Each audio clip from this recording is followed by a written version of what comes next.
Hi friends, ഞാൻ സുലിയാറ. ഞാനിപ്പോൾ കടലുണ്ടി പുഴയിലെ സ്റ്റെപ്പ് കടവിലാട്ടോ, വെളുത്തിടത്ത് കടവ് എന്ന് പറയും. ഇതുണ്ടില്ലേ, പുഴയിലെ വെള്ളം കുറേ താന്നിട്ടുണ്ട്.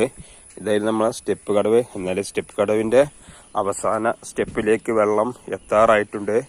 അതുപോലെ തന്നെ പുഴയിലാണെങ്കിൽ നല്ല തെളിഞ്ഞ വെള്ളാട്ടോ, നല്ല മീനടിക്കാൻ ചാൻസ് ഉള്ള വെള്ളമാണ്. ഒഴുക്ക് അത്യാവശ്യമുണ്ട്.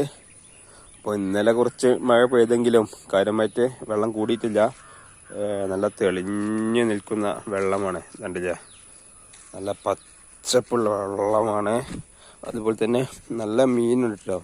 പുഴയിൽ വെള്ളം തെളിഞ്ഞത് കൊണ്ട് മീനുകളൊക്കെ അത്യാവശ്യമുണ്ട്. അതായി കാണുന്നതാണ് മഞ്ഞാമാട് പാലം, മഞ്ഞാമാട് കടവാണ് കാണുന്നത് കേട്ടോ. ഇവിടെയൊക്കെ വെള്ളം കുറേ താന്നിട്ടുണ്ട്. എന്നാൽ വെള്ളം താന്നു പറഞ്ഞാൽ അത്ര പ്രശ്നമില്ല. കാരണം ഡിസംബറോട് കൂടിയാണ് മഴ നിൽക്കുകയും അതുപോലെ തന്നെ പുഴയിലെ ഒഴുക്കൊക്കെ കുറയുക.